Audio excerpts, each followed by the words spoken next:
ഇങ്ങനെ ഒരു തോരനുണ്ടെങ്കിൽ ചോറിന് പ്രത്യേകിച്ച് കറികളൊന്നും വേണമെന്നില്ല. ഇതിൽ കിച്ചണിലേക്ക് എല്ലാവർക്കും സ്വാഗതം. ഇന്ന് നമ്മൾ തയ്യാറാക്കാൻ പോകുന്നത് നല്ലൊരു കുഴമ്പ് തോരനാണ്.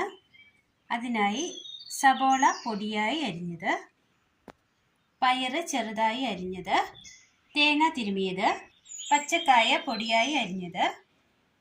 ഇനി ഇതെങ്ങനെ തയ്യാറാക്കാമെന്ന് കൂടി നോക്കാം. ഒരു ചട്ടി എടുത്തതിന് ശേഷം അതിലേക്ക് പച്ചക്കായ കഴുകി വൃത്തിയാക്കി വെച്ചത് ഇട്ട് കൊടുക്കാം. പയറ് അരിഞ്ഞത്, കൊത്തിയരിഞ്ഞ സബോള, ഇളം ചൂടുവെള്ളം, അല്പം ഉപ്പ്, മഞ്ഞൾപ്പൊടി നന്നായി ഒന്ന് ഇളക്കിയതിന് ശേഷം വേകുവാനായി വെച്ച് കൊടുക്കാം. മിക്സിയുടെ ജാറിലേക്ക് കാന്താരി മുളക്, വെളുത്തുള്ളി, ചെറിയുള്ളി, കറിവേപ്പില,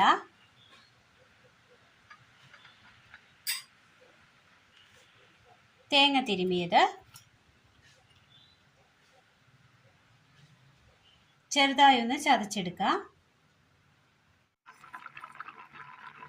നല്ലതുപോലെ തിളച്ച് വെന്ത് കിട്ടിയിട്ടുണ്ട്. ഇതിലേക്ക് ചതച്ച് കൊണ്ടുവന്ന് വെച്ചിരിക്കുന്ന തേങ്ങയുടെ അരപ്പ് ചേർത്ത് കൊടുക്കാം.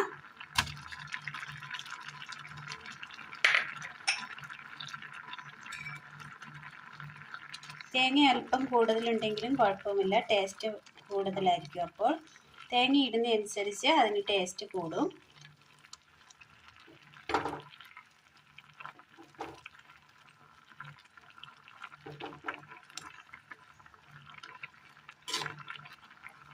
ഈ കറിക്കായി പച്ചമുളക് ഉപയോഗിക്കരുത്, കാന്താരി മുളക് ഉപയോഗിക്കണം.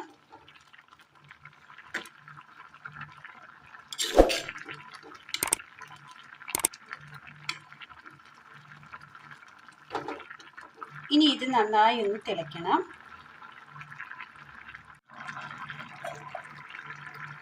എല്ലാം നല്ലതുപോലെ അങ്ങനെ തിളച്ച് കിട്ടിയിട്ടുണ്ട്.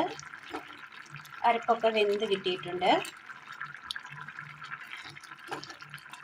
ഇത് വാങ്ങി വെക്കാം. അടുപ്പത്തൊരു ചട്ടി വെച്ച് കൊടുത്ത് അല്പം എണ്ണ ഒഴിച്ചു കൊടുക്കാം. നല്ലതുപോലെ ചൂടായ എണ്ണയിലേക്ക് ഉഴുന്ന് പരിപ്പ്,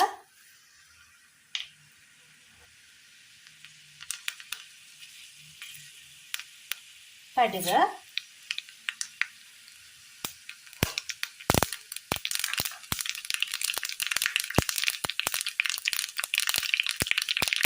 കറിവേപ്പില,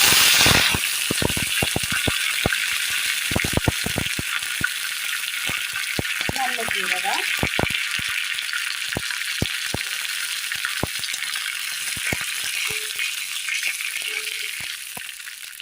മൂത്ത് വന്നിട്ടുണ്ട്. തീ ഓഫ് ചെയ്യാം. കറിക്ക് മുകളിലായി കടുക് താളിച്ച് ചേർത്ത് കൊടുക്കാം.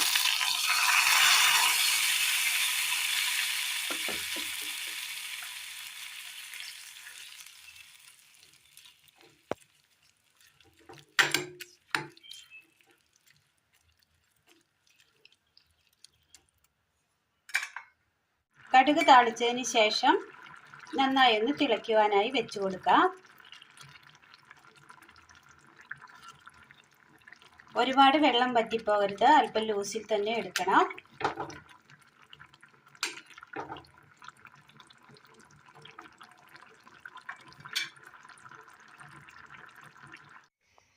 ഇങ്ങനെ ഒരു തോരനുണ്ടെങ്കിൽ ചോറിന് പ്രത്യേകിച്ച് കറികളൊന്നും വേണമെന്നില്ല.